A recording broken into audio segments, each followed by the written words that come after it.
Okay, we have Kara Smith, Susan Carol Lombardi, Tom Irwin, did I get that right? It is. Jeff Noble, Mike Jerome, Mitch Lacker. In the audience, we have Joe Diver and Dalton Cable Television. That works. He's looking at me really funny like, why did I call him that? But that's okay. He's good with it. All right, if you just, yeah, just if you can, Brittany, just kind of do the cliff notes because we'd like to get done sometime tonight. Oh, yeah.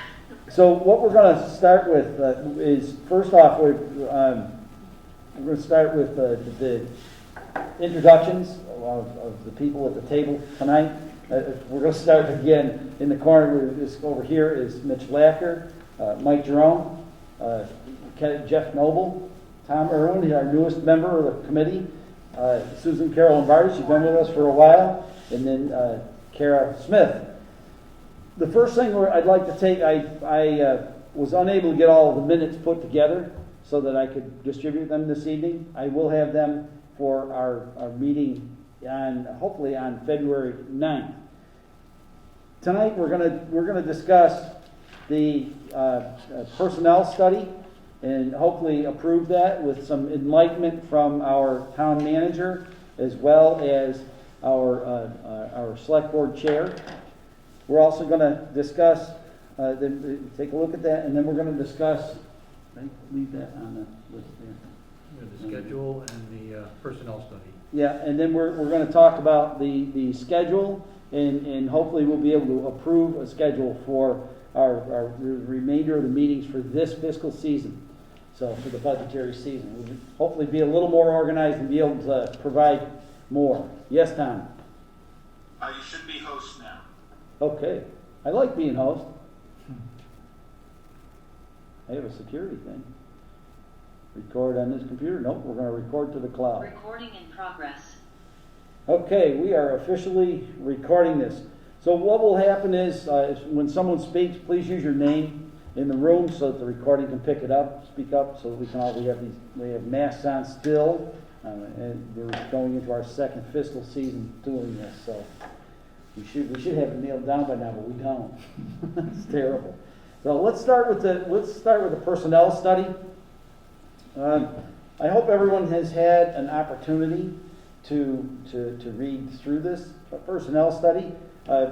Tom, would you like to give a presentation of it, or would you? I've been to a large number of meetings relating to this, but you seem to have the best handle, or Mr. Diver can as well, whichever would like, or both. Sure. I'm happy to introduce it anyway. When I got here, one of the first things that I heard about was the need for revamping the wage and salary matrix and structure and job descriptions and things like that. And I had, in another town previously, gotten a grant to do that. In case I didn't get the grant, I asked town meeting to put aside money for one, which town meeting was kind enough to do. I ended up getting the grant, so we won't have to spend that money, which is great. And we hired Municipal Resources, Inc. out of Littleton, New Hampshire, a well-known firm for doing this sort of thing. And it is a pay and classification study. So we started from the ground up, rewriting all the job descriptions. She interviewed all the department heads and some additional employees and classified the positions based on level of responsibility, level of education required, any technical training, that sort of thing. That led to her proposing a slight expansion, a substantial expansion of the number of grades we have from 9 to 13. And all of the positions were placed in that grading scheme based on her analysis of the positions. And you will see over the budget process some requests to adapt that. There won't be many, which is great. I think the consultant did a good enough job so that the number of requests to adjust that will be relatively few. Excuse me.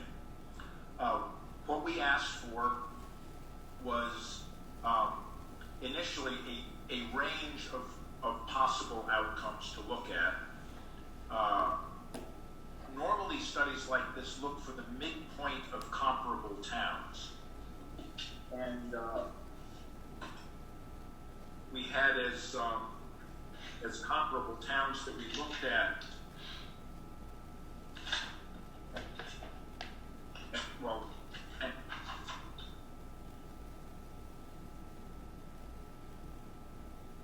sorry, have the wrong document here. Sorry, I don't have it right at hand. But there were 5 comparable towns in Massachusetts. One of them was Great Barrington, because it is local. Most of the other towns, it was based on population and budget size, and looking at a few other things that might make a town similar to one another. We started off with 7, and 2 of them were not forthcoming in supplying their salary data to us, so we went with 5. And she determined the maximum and minimum pay for the comparable jobs in those towns. I thought it was important to include Great Barrington, even though it has a much higher budget and generally pays better than Dalton. Well, generally pays better than other Berkshire County towns, simply because it is the most similar to us in size, and people do look for some regional comparison. So that was part of the comp as well. And normally a study like this would look at the 50th percentile. What's the middle of that range between the top and the bottom of what positions are paid, and look for that. And the guidance I got, the policy guidance I got from the select board, was that we wanted to make Dalton stand out a little bit from that. So initially we asked for either a 60% or 75% percentile analysis for what the figures would be. We ended up settling on the 60%. For what we had available for us, it was, we could figure out how much more a 75% would be, but we went with the 60% because that already produced a substantial enough raise so that I was concerned about its ability to not be too heavy a lift at town meeting. And what she came up with was, for those 13 grades, 16 annual steps, which is much more common than the step process that we have here in Dalton currently. And the annual step increase through the 16 steps gives a 30% rise from the first step to the step where you max out. And that's considered a reasonable amount of a rise for someone who's making a career in municipal work. So that works out to a 1.75% rise for each step. She suggested, beyond that in order to stay up with the market, which, as you know, the labor market has, the wages have increased recently, and she suggested that in order to stay up with really an average cost of living for the future, that we ought to assume at least a 2% rise each year as well. So that makes a total of a 3.75% rise from year to year. And that's what gives you the 30%. I'm sorry, it's not just the 1.75, it's including the 2%. That gives you the 30% difference between step 1 in any grade and step 16 in any grade. And doing that, we ended up with a total for the non-union employees, non-represented employees, non-collective bargaining agreement employees, a rise of somewhere close to $110,000. Now, the collective bargaining employees represent about 30% of the pay force, so you'd add 30% to that, or a little under $30,000 for the total cost of implementing this program for this year. Now, that said, of course,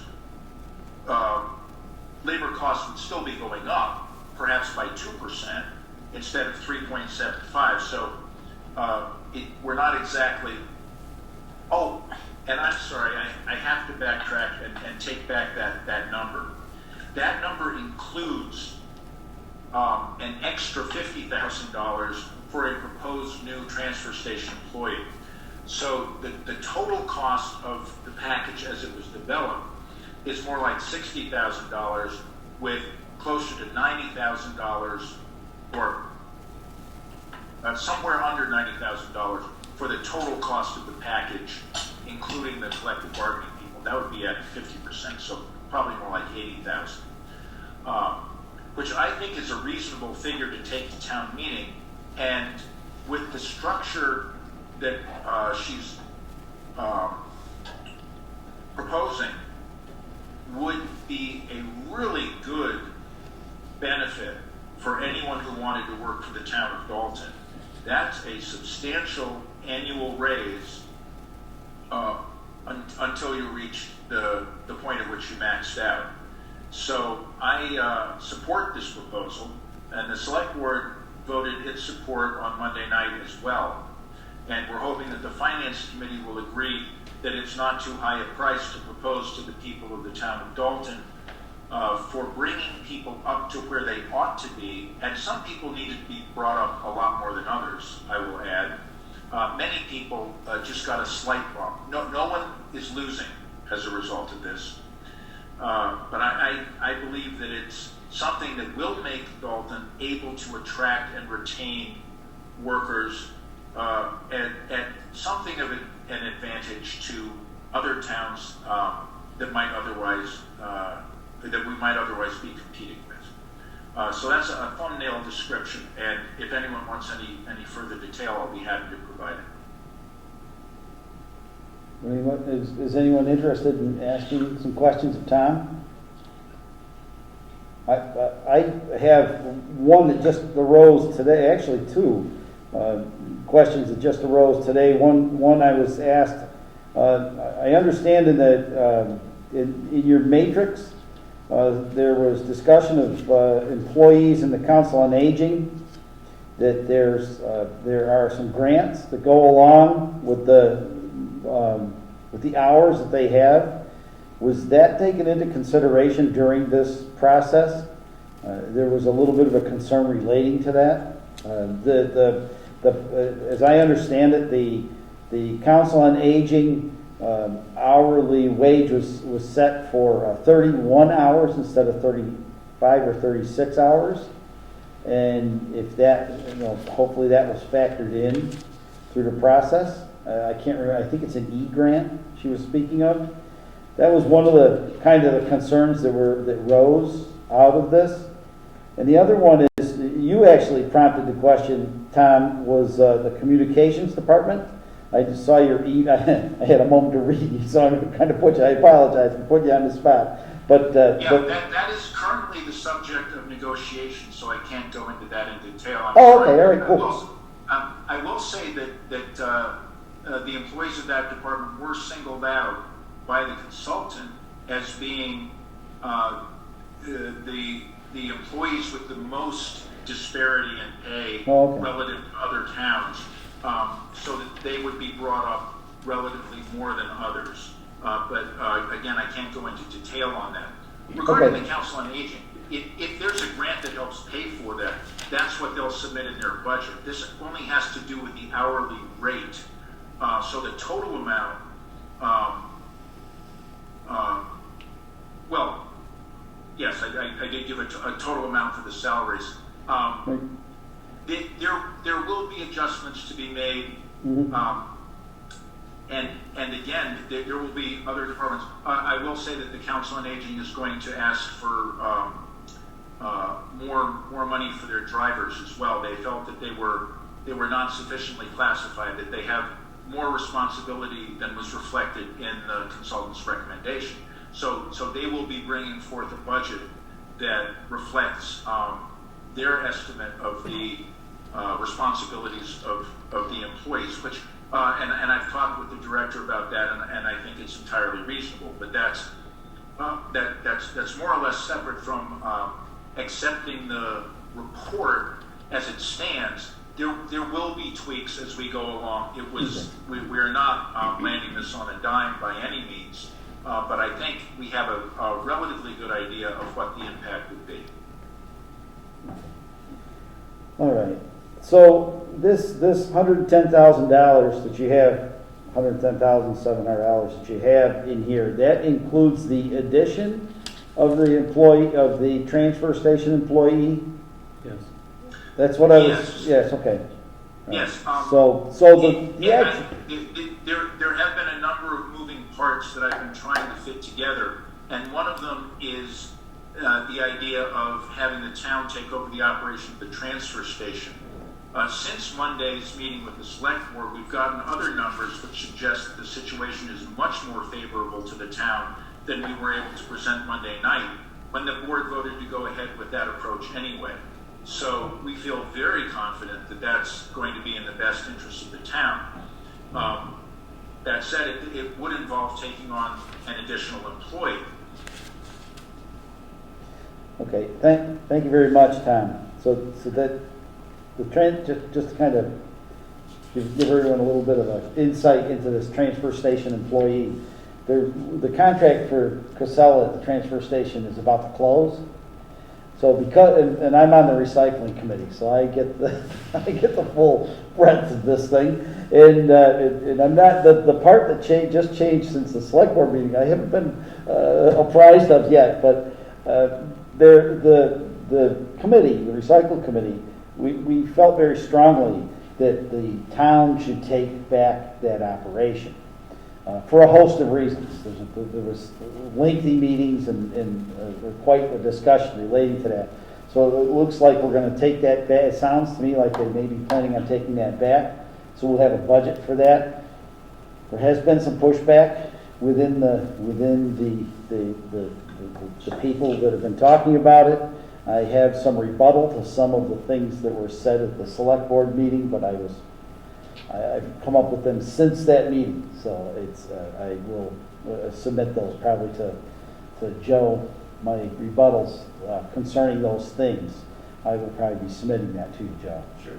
About the cost effectiveness and the relationship to the taxpayers on the transfer station. Yep. So I'll pass that along, and hopefully that may even end up in, if you want to submit that letter at the next select board meeting, you're welcome to. All right. So anyways, when it comes to this, I actually, when this thing first came out, we talked about the 60% and the 75%. I actually, in knowing some of my background as a former public employee, I actually advocated for the 75%. Only because I felt that it would encourage to improve the keeping of the employees, but secondly, it would how to put it, keep the employees, keep us out of this kind of a position where we may end up having bonus people, or they'd be willing to work longer hours if they had to, that kind of thing. So if people are compensated at a better level, they're happier employees. And there's been thousands and thousands of studies on that. So I felt that and I kind of felt that we had that in our budget. As you can see, the actual increase from what it looks like is going to be around $60,000. The actual, without the transfer station employee, the actual was going to be $60,000. And I say, correct me if I'm wrong, Tom. It was like 75,000 or something like that to go up to the 75%. But after talking to people and finding out what everyone's position was, I said, well, okay, I can go with 60%. I was okay with that without too much trouble. And again, the 60,000 has to be supplemented with the results of the collective bargaining agreements, which could put it up in the realm of $75,000. And that was in our discussions. That's what kind of came up. So that's that's actually the main reason that I came back down from the 75%. Taking that into consideration, that's, as Tom said, that would be a pretty heavy lift to get to the 75%. So, do any of you have questions for Tom or for me? I guess I have a couple of questions, if you don't mind. Jeff Noble, This is Jeff please. Noble. Number one is this personnel performance study, whatever it's called, is that going to be available to read and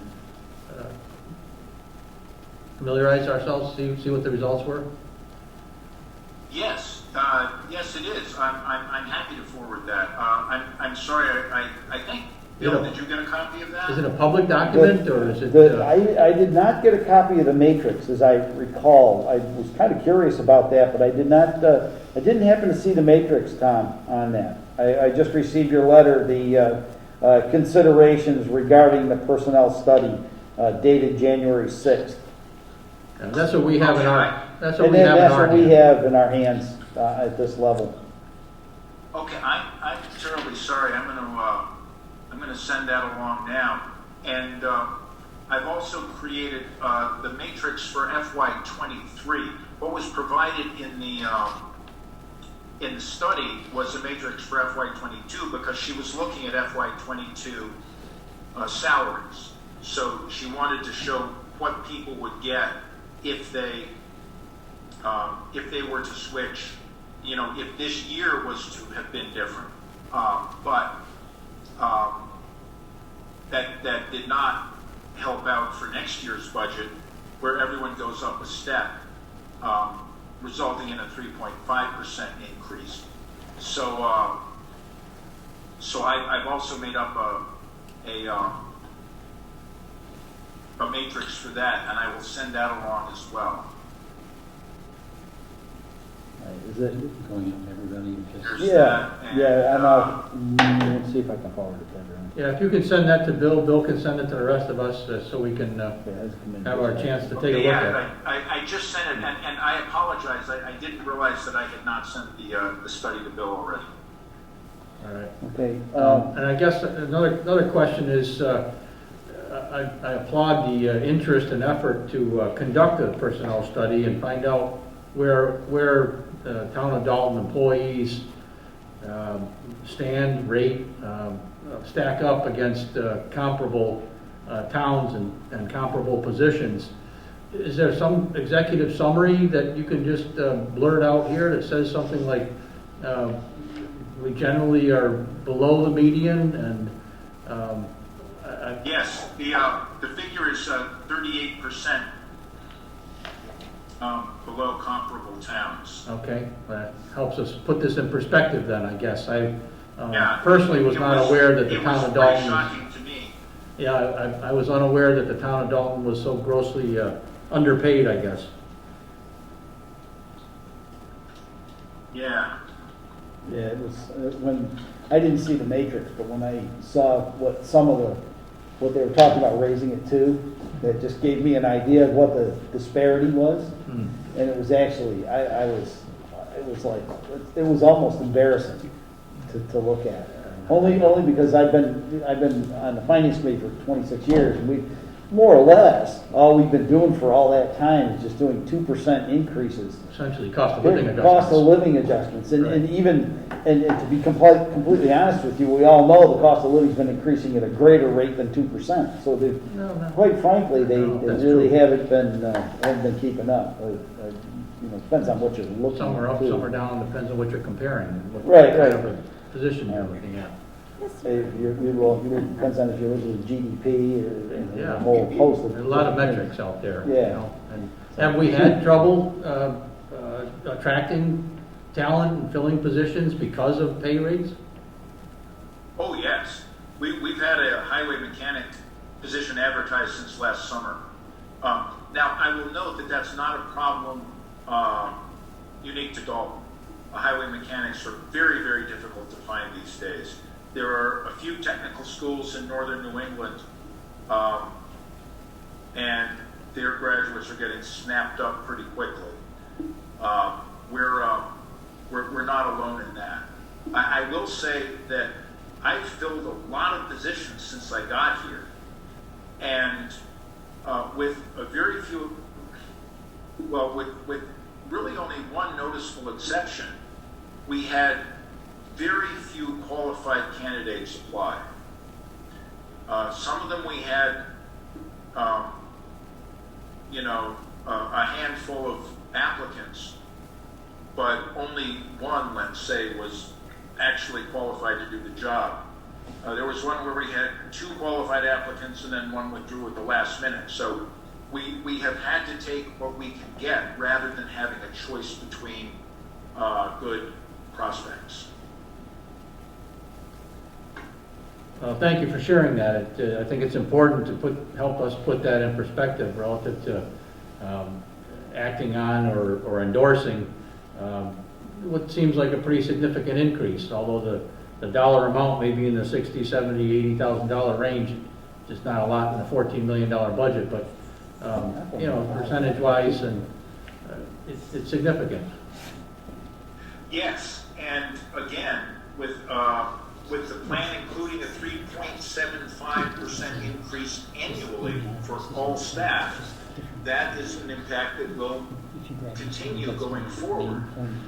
That said, it was the consultant's opinion that was what was necessary to keep Dalton in the position that we want to be, which is doing a little bit better than other towns. Thank you.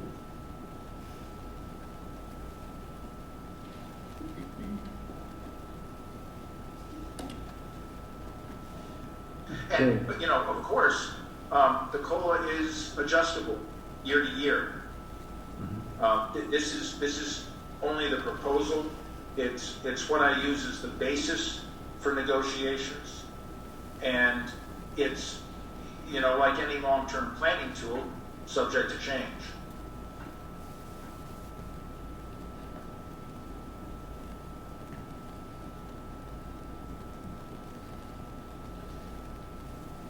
Are there do we have any other questions about we just kind of go around the room and ask each person, do you have any concerns? Do we, I'm in the midst of sending that matrix out now. Would we like to make a motion and then a table on this to maybe make a quick? I don't think there's anything for us to act on, is there? Well, all we're acting on really is just to say that we agree with it. I think it should come up in line item budgets. It will. Then It's going to show us on the next one. I'm not interested in Okay, so you don't voting. Do we want to stay? We don't want to stay with a motion. Okay, that's I don't know fine. what I'd be endorsing. Okay, all right. I'm only one voice, but Well, no, everyone's in agreement. It would be extremely helpful for departmental planning and the budget process if we could have something to go forward with, to send out to our department heads so that they know, so that they can start submitting their budgets. Well, knowing that we have that the select board is on, it's kind of what really kind of has to happen is the select board. If the select board is on board with it, and you are on board with it, Tom, more or less, we really don't have a lot of say other than what you give us. We decide whether we like it or, of course, we don't, and then we can make adjustments accordingly if we want at finance level, and we're the ones that ultimately have to present this thing. or present the wages that you're putting into your budgets. So basically, your budgets belong to you, and you bring them to the finance committee. So just to kind of let you, to kind of sum it up, in other words, if you come to us with a 3.75 increase in all of your various salaries, if you come to us with that, we'll look at the budget. I don't see really, we don't have to approve or disapprove of this. We could, I suppose, take some sort of a vote. We may decide to abstain from that. I'm not quite sure how that would all work, but to be honest with you, knowing that it's coming, we can be prepared as we see the budgets come before us. We can then prepare for it, and if our constituency asks questions, we can answer them. Having this information is a good thing. Thank you very much, and we'll be able to read the matrix, and if people ask us questions as we start going through our deliberations, I think we would be able to answer people's questions, because I'm sure there are going to be plenty of questions as we go along with this process. Do you kind of follow that, Tom? Yes, absolutely. And as I said, there will be departments who will be tweaking the general, the general 3.5%. And everything that I've heard so far has sounded reasonable to me. You will have the study, you will have the new matrix. You can see how it works out over time. And one other part of the study was that the consultant did mention, of course, that for towns that do have such a matrix where there is a maximum, she did recommend that the town consider a policy of longevity bonuses to be given to people who had reached their maximum. Now, that can be done in many different ways, so I do intend to work on that in the future. Okay. So does anybody have, I am fairly new, so I've never seen the line item budget for personnel and whatnot, but would this $60,000 increase or $75,000 increase seem to be in line with what the budget would look like? When we receive our budgets, I should have probably, hindsight being 2020, at least you can see the way the budgets land on our desks here. But what happens is they come in, and the budget's we get the what's called the long form budget for each department. And in there are the salary line items, as well as the expense line items that they have. And with those two sets of line items, we'll be able to see within that what the various positions are, without names, of course. We don't really need to know names and that kind of thing. We just need to know positions. But this doesn't seem out of line. It does, in my opinion, it does not seem out of line at this point. I would just advise, if they're looking for a direction for budgets, then I would advise going with what's been proposed, so that they can at least complete their budgets.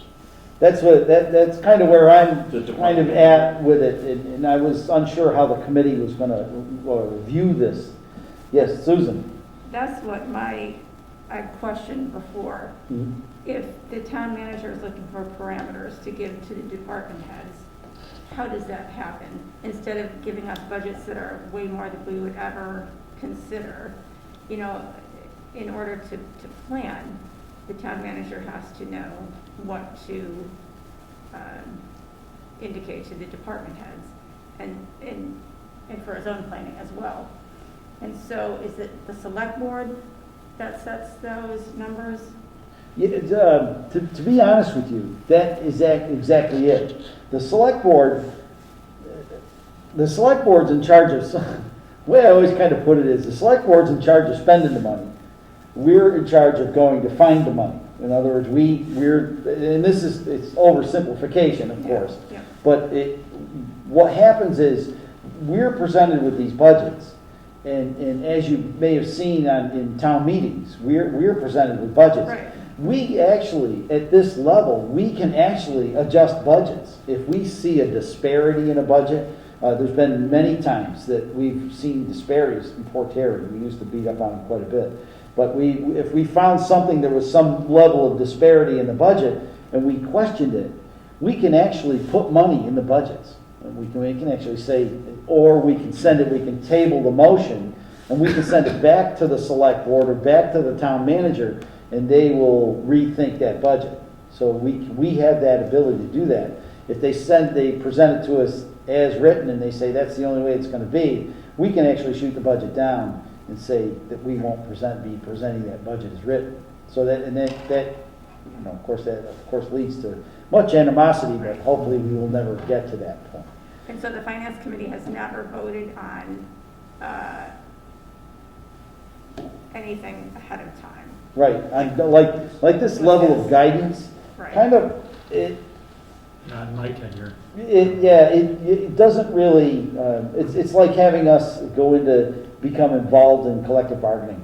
And generally we stay out of that. Which is one of my questions, is how does this either affect or is affected by negotiations going on with the union contracts? Were you able to hear that, Tom? Yes. Okay. I can assure you the unions are fully aware of the proposal. The negotiations often involve other aspects, and I can't really go into them. But they're certainly fully aware of the personnel study and the recommendations. Okay. All right. So unfortunately, I've been a little preoccupied. I haven't asked if Joe, if you'd like to add a little something, you're certainly more than welcome to. Yeah. Feel free to raise your hand or whatever. Because with full respect to the finance committee, I was trying to, when the time of this pay classification report came to the select board, we paused and said, okay, we wanted to bring it back to the finance committee for you to review it and provide your input into the select board process. Because I really want to flip that, because I respect your knowledge about financial situation across the board, and that insight is very helpful to the select board members, because we don't have that insight. We can go get it, we can look at it, and we basically defer to our town manager what the right proposal is. Right. But at the end of the day, we also want to answer the question, what's the impact of the tax rate? What is the impact across the board? What's the impact of the union negotiations, et cetera? And figure that out. But we look at the detail of this report and go through what the consultant did. I walked away with a very high level of confidence of her recommendations as well. So that's what we said, okay, now we have to figure out the timing, because now we're getting the budget cycle. So this past Monday, we had to take a motion and vote on do we support it or not support it. And it was supported through the select board. So if there's adjustments or recommendations that should come back through the town manager to the select board, when you look at the detail, let's have those conversations. But I would love to have the opportunity when we have big financial changes or opportunities to have your input into that deliberation so we can make the right decision on the town. And I'll go to the next big one, which would be the transfer stations. There's a lot of cost, a lot of things, a lot of opportunity in there. But again, from a financial perspective, does it make the best financial, as a financial steward for the town, does it make the right decision to then go to our own operation? It'll be a financial decision and also a service decision kind of thing. But I would like to respect your knowledge and your position to help us make those right decisions. So we're a little bit ahead of our skis on this one, a little bit on the select board, in my opinion. But we have to make that determination to keep the ball moving forward. But again, if there's adjustments, let's certainly take those into consideration. So I'd like to offer my personal opinion, and it's just coming from myself here, but I would love to see the finance committee and the select board work a little bit closer together than we have in the past. So I appreciate your interest in trying to bring some of those things forward here. I think relative to this personnel study here, and again, it's only my personal opinion, but all I've seen is this little 2-page sort of, I wasn't even sure if it was a summary or suggestions, or I wasn't quite sure how to take this. And now I'm hearing that the study was conducted, there's some results that were given, and I just don't feel comfortable in understanding it enough to be going along with Yep, let's raise everybody Now, 3.75%. I respect it, because you get to see the full report before you make that decision. Absolutely. I would. Absolutely. I don't want to speak And it for might have everybody been else. this email somewhere, we're trying to get this done in the beginning of January, to actually have a joint session. Right. To kind of get through that, so we could have that insider information. So I absolutely agree, I wouldn't make a decision either unless you saw the full report. Right. So, Thank you. yeah.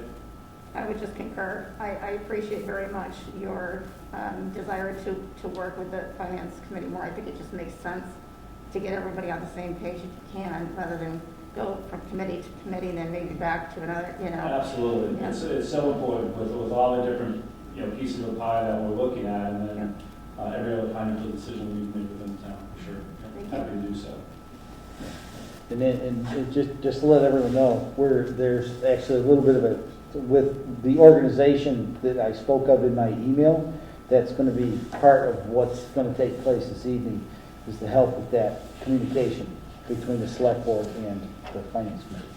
So just to kind of let everyone know, we're trying to make some changes and hopefully get that communication going. I've attended more selectmen's meetings this year alone than I have in the 20+ years I've been at this. It's like, holy cow. Yeah. It's been, we've had a lot. The thing is, there's been a lot of moving parts within the town of late. So, and at the end of this, once we've established our meeting schedule and that, at the end of this, I want to kind of bring everyone up to speed to some of the things that have been happening in the town of recent days. So And another pretty big crazy. one that I think would be another great joint session, and Tom's going to bring it back forward, is the ARPA funds. Because there's been some regulation changes in that. Where we're going to make those investments, where we're going to put those dollars, what makes sense. I think that'll be a great joint session between finance and the select board. For sure. Absolutely.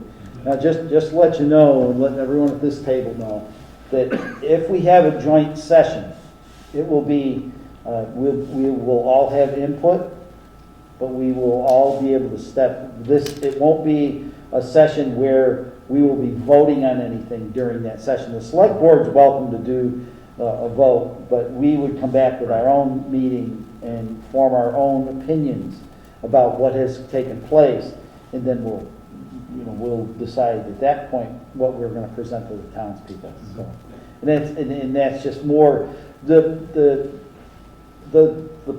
I guess the point of the whole thing is that we want to be completely transparent, and by the finance committee standing on its own and the select board standing on its own, that produces that level of transparency that we're all looking for. We definitely don't. We don't joint want. session for communication, education, Yeah. what's coming before us. Yeah, we have a lot of things. The joint meetings are a great idea. We've already done one or two. Yeah, and I've attended numerous. So, and you're all welcome too if you ever just simply want to go and see the meetings are at 7:00. The upcoming meetings, we have a schedule of those to attend, and we'll talk a little bit about that. So at this time, until we have an opportunity to read through that, I don't think we're going to bring that for a motion. But it's good to have this information. Thank you very much for all of your work, Tom, and the select board and select board chair, Mr. Diver. We much appreciate the heads up, so we don't start ducking from the spears and rotten tomatoes up at the town meeting that are going to be thrown at us from the from the crowds that show up. So yeah, Jeff and I are the ones that appreciate that part. I see plenty of bubble wrap available. You can wrap yourself in. Oh yeah, that's plenty. We could probably find something, right? Sure. Yeah. So anyways, but thank you so much. It's greatly appreciated. Absolutely. Look, always looking forward to collaborating with this committee on those decisions. Right. So I would do that. Thank you. Yeah, all right. So the next thing on my agenda is I believe it's the schedule of events that we have coming up. The select board has already approved 7 of their budgets. I believe it was 7. Right. Yes, 7 of their budgets prior to tonight. We won't be acting on any of those tonight. But I just want to give everyone a schedule right now. And I talked to Alyssa, And Alyssa said that if the select board has a meeting on a Monday, we can have a meeting on that Wednesday, and they anticipate having all of the budgets printed and prepared for us. And as soon as I have that email from Alyssa, then I'll just forward that email over to all of the members of the committee, and you can decide if you want to print them or put them on your computer, whatever. I like to put them up on the computer, and with any measure of luck, we'll get that, where I'll get that thing figured out, and we'll be able to put them up on the screen so everyone can see them from your seats as well. That worked out, and then if anyone wants to correct me, they're certainly welcome to, but that worked out rather well when we had a smart board to work with. It was a pretty awesome way because people could sit back and you could read it then, and also you had hopefully had an opportunity to read it prior, and we can just act on the budget and move on to the next one, and so on and so on. So that's kind of the plan. Right now, judging by the schedule that the select board has given us, I am anticipating meetings on February 9th, February 23rd. Those skip a week. And then March 9th.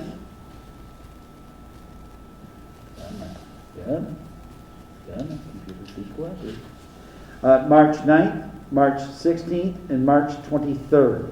The March 23rd meeting is kind of an optional meeting. We try to get this done in 4 weeks if we can. Although we had a rather interesting year last year that took us a little longer than this, but Yeah. as everyone can remember. Yeah. But hopefully we'll be able to stay within that timeline. I will get these meetings posted with agendas if we approve this schedule tonight. So I'll entertain a motion to accept that schedule. If everyone is everyone okay with that schedule at this time? Are we? I'll second that. Okay. Tom Irwin. I made the motion. Okay.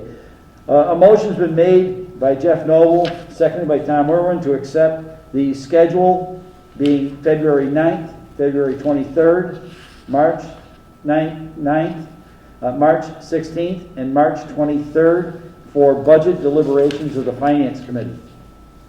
All those in favor of this schedule signify in the usual manner. Aye. Aye. Aye. Aye. That is unanimous. The roll call was taken visually. Thank you. It'll be 6 o'clock? Yes, all the meetings will be at 6 o'clock. Thank you. Right, and as if we can get this, Kelly said we can do it, so we're gonna get that done. I have spoken with Kelly just to let the people at Town Hall, Sandy and Tom. I spoke to Kelly. It was a little concerning. They have to have extra personnel on occasion open and close the building for us to come in, and I was hoping that money for that is built into their budgets, because this is kind of outside the purview of the senior center. So it'd be good, because we have our meetings a little bit later. If we can make sure that that's in their budget, that would be really good. It will help us out quite a bit. All right? Thank you. Now, the next thing, and of course I didn't bring it with me, but I can pull it up. The next thing is choosing committees. When it comes to choosing committees, what we have is we have 3 subcommittees of the Finance Committee, and I'm going to try and pull it up right now if I can. One is contract. One is general government, which usually is Jeff Noble, but I might find somebody else for you this year, Jeff. Not that you don't want the job. You want the job? You okay, right? It's worked out in the past. All right. Oh, come on. Did I do shut the thing off? Poor Jeff. There it is. How many people per committee? Well, that's what we're going to decide tonight. Mm-hmm.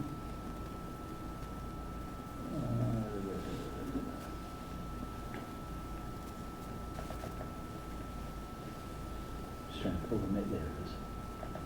Because what I want to do is I want to get the names of the committees correct. That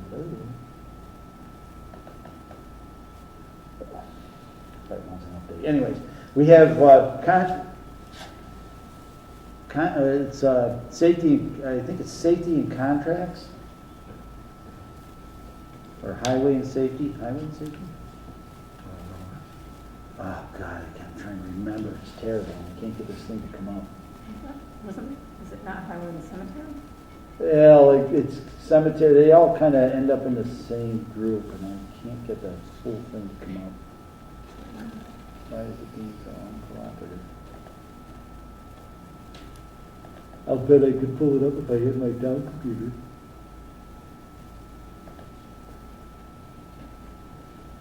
All right. For whatever reason, this thing does not want to open. It does not want to open my Excel, and I have no idea why. Probably an update. So, anyways, we have general government.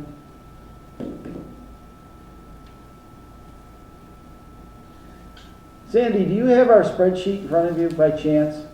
I don't have it in front of me. I apologize.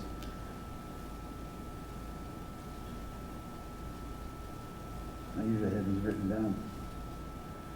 And generally with these, what I do is I kind of ask around. What I would like is whatever budgets fall on your spreadsheet, on that spreadsheet that we have, I would appreciate it if you could get a hold of especially the bigger budgets, like highway, for instance, and that when the select board and town manager go into those budgets and work with them, it would be someone or the entire subcommittee. I'd appreciate if they would get involved so that you can kind of give your ideas or come back to the full committee on what your feelings are about that to present to the committee. It's kind of We'll how be I happy to send out the budget schedule so that they know when the select board is discussing those items. We actually have that scheduled, Tom. I went against your copyright and I passed it out to everyone. Is that okay? Thank you. I got ahead of you, Tom. So Sandy, what are there's 4 categories. I'm going to say something for Tom if it's okay.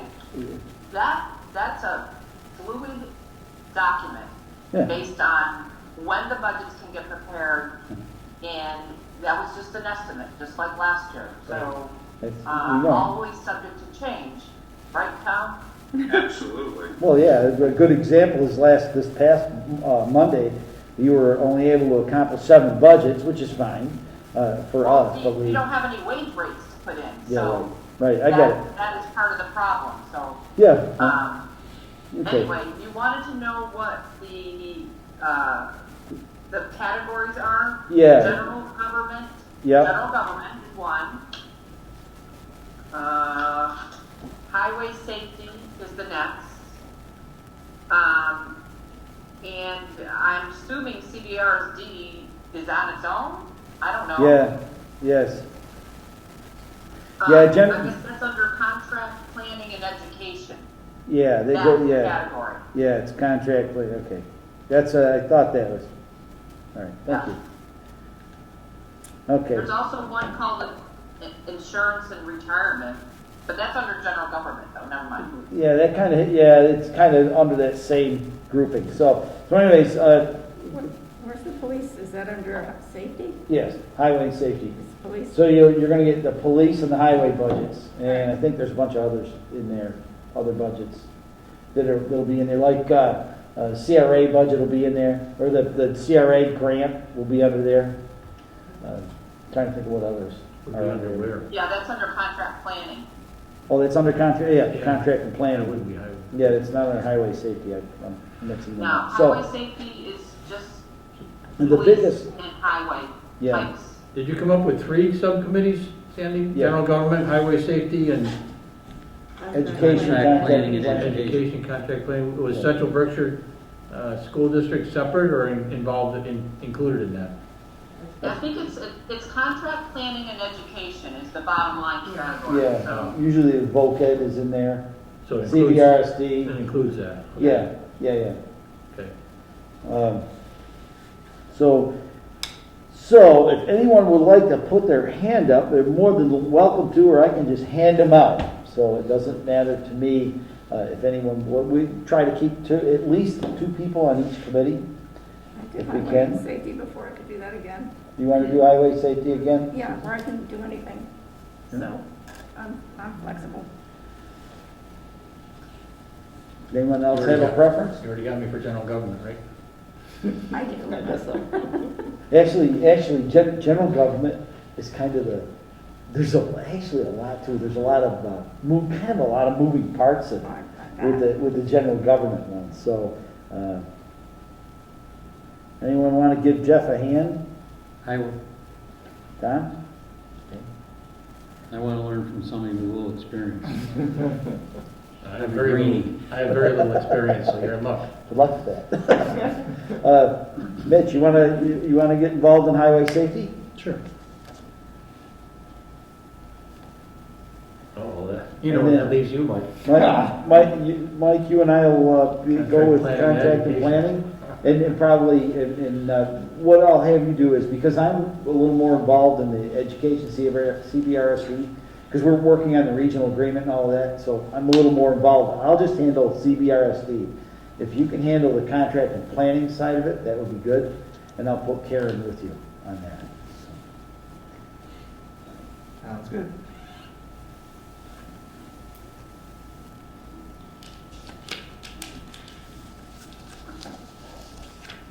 All right. I will get both of these schedules and lists out to everyone. So the thing to do, Tom, if you would, I know that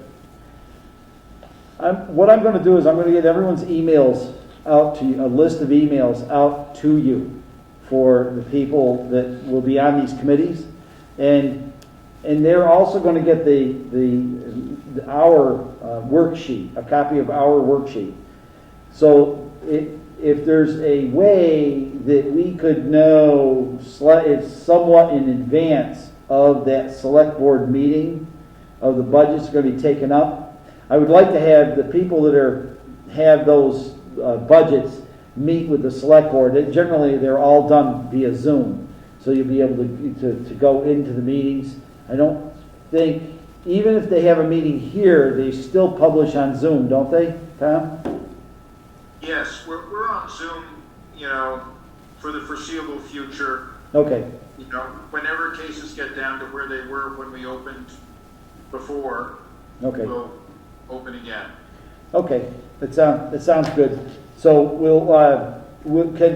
can we, like, for instance, you've got the February 7th meeting coming up.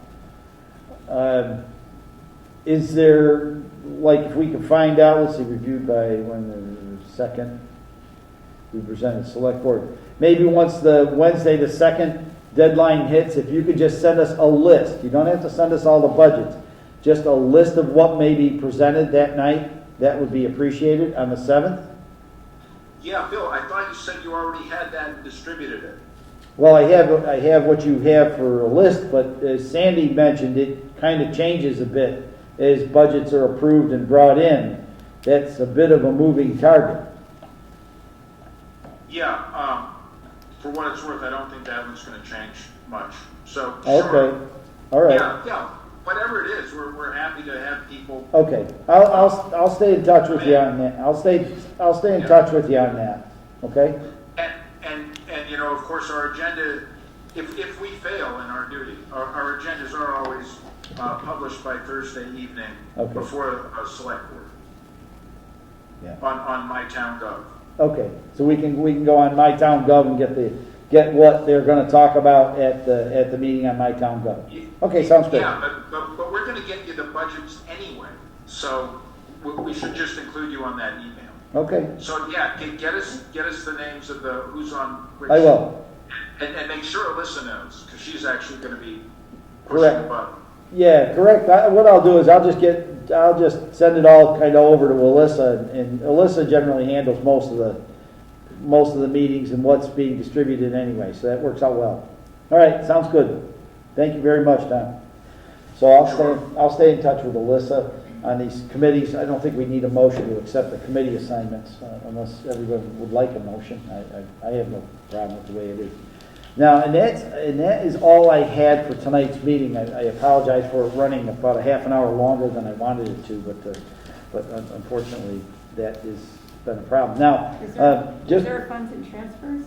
Isn't that? No, the transfers, what I do generally, when I make the agenda, I always put that in on the agenda. And the reason I put that in is because the budget, as you know, is kind of a moving target. So if I have it on the agenda, then we know we can go ahead and do that. Okay. And then of course there's other unforeseen things that can come up, like what I'm going to talk about in just a minute. Okay. There's been a couple of for everyone's kind of edification. There's been a few things going on around the town. First and foremost is the transfer station. There's Casella, as I mentioned earlier. I'm on the recycling committee, so there has been an understanding, I believe, that Casella their contract is over. I don't know if we're going to. At this moment, I think we are not going to re-up that contract. So what's happening is we're looking at taking over the transfer station for the townspeople again. And I'm a kind of a huge advocate for that, because that allows us a lot more flexibility, and B, Casella really doesn't want anything to do with the thing, to be honest with you, because it's outside of what they do. They're kind of a trucking company. They pick it up and truck it. That's all they really do. So they want kind of out of the recycling and that business. Now, keeping in mind that the transfer station is actually a revenue generator. That's why that's why they put me on the committee, because so I can see what the costs are going to be associated to this thing. Quite honestly, there was a concern brought forward by one of the select board members about a cost of that transfer facility falling toward the taxpayers of the town, but yet some people pay to have their trash picked up. But in my opinion, from I think there's a level of responsibility for cleanliness, upkeep, and that of our town to have some level of rubbish removal from the town, be it curbside pickup for every person, or for a transfer station that everyone brings it to. There should be some method for all of the townspeople to take that to. So I would disagree with that person, and that's what I was talking to Joe about earlier. I am going to actually write a bit of a rebuttal letter, thinking of the taxpayers. I think if some of the costs relating to the transfer station fall to the taxpayers, I think that is right and okay. I choose to have my trash, believe it or not, I have my trash picked up. It seems rather odd to put me on this recycling committee because I have my trash picked up, I'm good, that kind of thing. But at the same time, there is a level of responsibility, in my opinion. But it's like using the city of Pittsfield as an example, they have curbside pickup. And I've actually had many people say to me, well, why don't we just simply go to curbside pickup? In my opinion, again, that is a huge reach for a town of our size. That's like off the charts. I think it's cost prohibitive. People will scream loudly if they see what that costs on their tax rate. I can hear the screaming already. So that probably will not happen. But the most effective thing, from what I've seen from all the presentations, and they've hired a consulting firm and they've actually been able to stay pretty tightly inside their budget with this firm to show us what it is, what it'll look like, the new transfer station might look like. And some of the costs related to that, like, for instance, the compactors and the boxes and that, all still belong to Casella, but they're all, of course, used. Well, all of that equipment will work for us, so it's likely that we're going to purchase that equipment and get us started, and then we can be on our way after that. Am I correct in that kind of spin, Tom, when it comes to the recycling thing? Yeah, we're Okay. now getting money for it, and we never know what the market's going to be. It is impossible to predict exactly what's going to happen with waste fees, hauling, tipping, recycling, even bulky waste. What we do know is that it has been quite profitable for our current contractor, and the numbers we know now much better than even Monday night. We've gotten additional numbers which show that it should be it should be. Well, let's put it this way: if we continue the way things are now, it would be quite profitable for the town to do it. And what that means is that we can look at either increasing services or decreasing the cost of the sticker and either the bags, or I'd like to go to stickers for bags so we don't have bags inside of bags. Talk about waste reduction. That's true. So That's one of the things. all of the indications are that we're going to be able to provide much better services for the town, and I believe also be able to lower the price over time. It'll take us 2 or 3 years to really get in the swing of management, but once we do, I think we will be able to do substantially more than is being done now, and certainly for no greater cost. Okay. All right. One question I did have, and it's probably going to be for both you and Sandy, is would this thing turn over to one of those revolving accounts, like the building inspector, the dog licenses, and things of that nature? Are we looking at that, or is it going to be some other method? What I'd like to see is a special revenue fund first. Not really a revolving account. I think we would use that for a slightly different purpose, but a special revenue fund would allow us to put the money that we got from the transfer station back into the transfer station as needed. And we could see whether or not that was growing over time. There's the potential that we could get money for capital expenses out of that fund.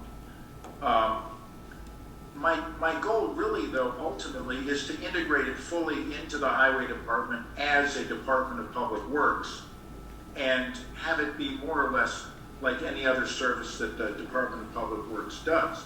Now, I understand not everybody uses the transfer station, especially now, but if we were, say, to offer a recycling-only option, which might also give people access to the swap shop and an electronics shed where they could throw their old electronics, clothing, fiber drop-off, shoe drop-off, that kind of thing, swap shop. I think all of those things could be available to people without paying the full cost of the sticker that we have now. So at one point, I think we were talking about hazardous waste pickups too. Dalton, did we have one last year, or we refer folks to Pittsfield? I can't remember. I think we referred to Pittsfield last year. And that's something else that I think we've had over the past. It's always been really Right. And because of our going away from Casella, that's what I'm getting from this whole thing. Because we're going away from Casella, because that's all Casella wants to do is haul. They don't want to deal with the swap shops. They don't want to deal with there's even talk of a food waste thing so that they can compost food waste and turn that actually into fuel. There's talk of that within all of this. It's some pretty wild stuff that they're talking about doing, and this can all benefit us to some degree in that respect. If we play our cards right, we might be out in front of a lot of it if it all works out. But I wanted everyone to know and understand that it is something that's going to be coming up in the near future. We'll probably see this year budgets for it, or additions to budgets and things like that. So I didn't want us to be surprised by it when we got it, because it's going to be pretty different when we get it. So that's just to let everyone know. Now there was one other. And just a couple of things on that budget. It will include the cost of a transfer station attendant. And when we worked out the numbers, even our most conservative numbers showed that we would be able to pay for that attendant. And we continue to believe that. There was one other point I was going to make, but I can't remember what it is now, so please continue. Tom, is that going to be for the same number of hours per week? The attendant being present at the transfer station? The Or way is I there any- figured it was for an extra 8 hours a week. Okay, good. That would allow us to start work on some of the additional programs if we were able to get them going during FY23. And, you know, I think ultimately it could be a 40-hour-a-week position if we were to incorporate all of the alternative waste recycling that's being considered. And conceivably those could be on a different day. Another thing that we're thinking is having a place where haulers could dump recycling. And that would be a benefit to the town, especially now when we're actually getting paid for our recycling. I remember the point I'd forgotten, which was that Casella may bid on the hauling part of the proposal that we'll be putting out. It would not be Casella as we know it running the operation. So I just wanted to clarify. I think Casella might not want to run the operation they are now, but they may still bid on the hauling contract. Yeah, they better bid low, or they better bid properly, because we've got others that, it sounds like we have others that are interested. So they will have competition, I'm sure, when it comes down to that. When does the contract expire? Okay, the contract expires, I believe, June 30th. Thank you. So Tom, it's Mike Yes, Jerome. I just have a Mike. question regarding the compost area. So is that an expense today? Is somebody being paid on Saturdays to man that lower area down there for folks? I know one point is volunteers, some weekends it was open, some weekends it was closed. I've seen the highway department down there, I've seen other folks. Is that part of the mix here too? Or is that something Yes, separate? that has always been part of the highway operation. However, it's only open from spring through fall. It is also open for a few weeks in the winter for people to get rid of their Christmas trees. So it's not currently open, but it is usually open from spring to fall, and it is usually staffed from somebody working in the highway department. We do have a more or less regular seasonal worker who's agreed to do that for us. So I think we'll be fine. What happened before is that we lost the employee and were unable to rehire quickly enough to keep it open because of the other demands on the highway department. And that's what caused the chaos last summer. Great, thank you. All right, are there any other questions concerning that? Okay, then one thing, this is just one last thing, it'll probably be it should be relatively quick. The Dalton, the Dalton Division Road project, of course, I'm the chair of the traffic commission now too. We got this pig pile thing going on Bill lately. But anyway, on that,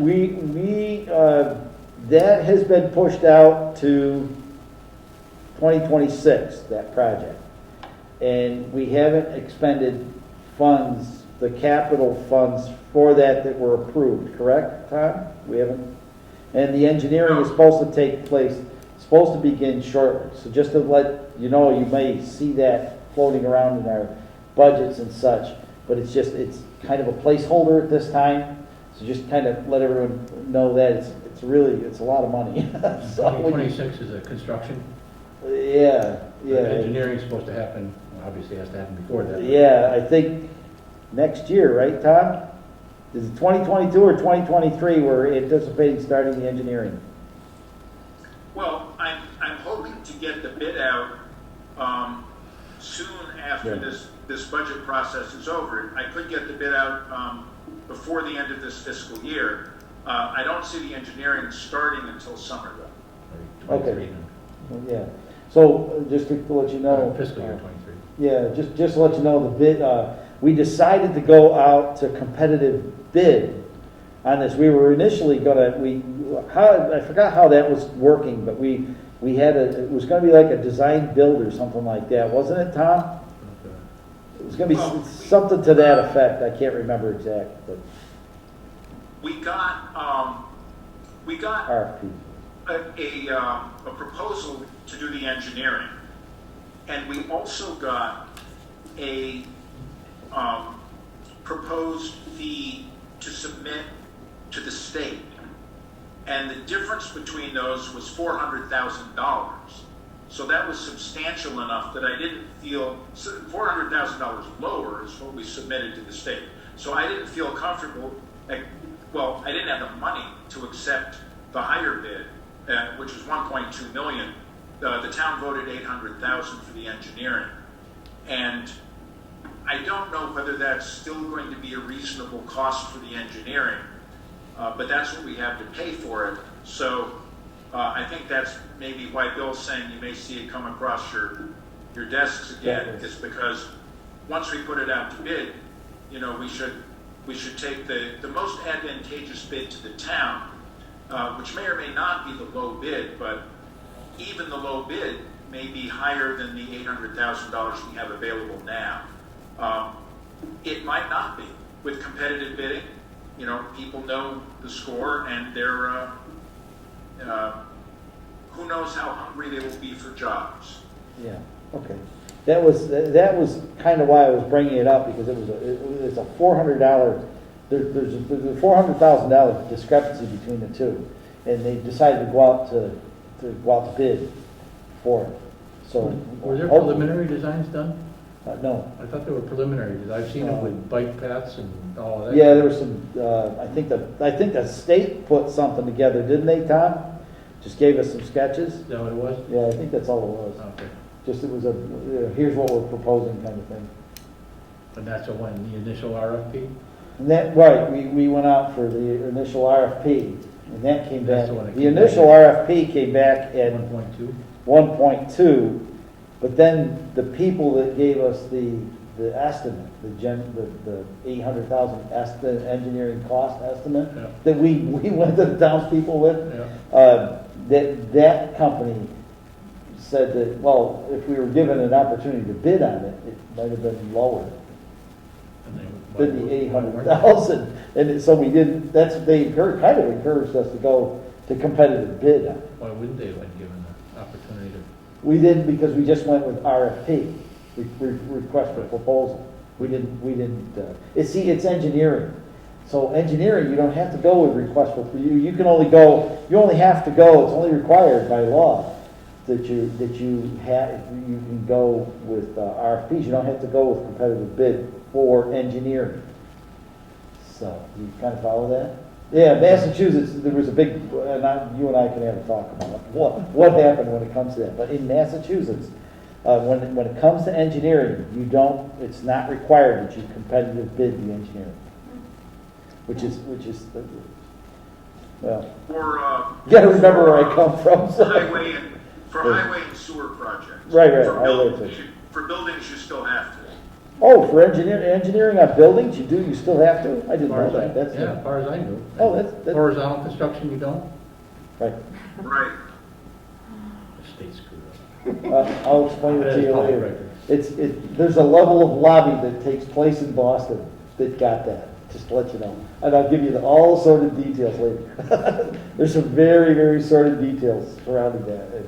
And I fought the good fight and lost. So, all right, that's all I have for tonight. Is there anything else that that anyone needs to bring before the committee?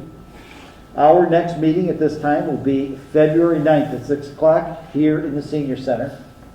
I look forward to meeting everyone. There will hopefully, there will be several emails prior to this.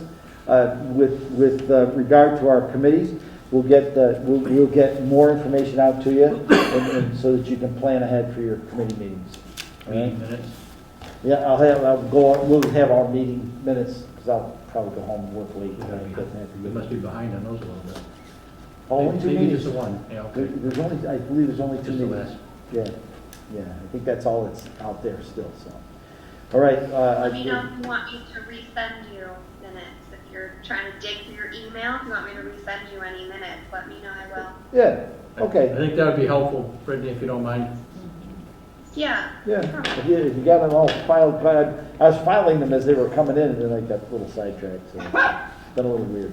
All right, is there a motion to adjourn? So moved. And I second it. Okay, a motion's been made by Jeff Noble, seconded by Tom Irwin to adjourn. All those in favor? Aye. That is unanimous. Thank you very much. Thank you. Thank you. Have a good night, everyone.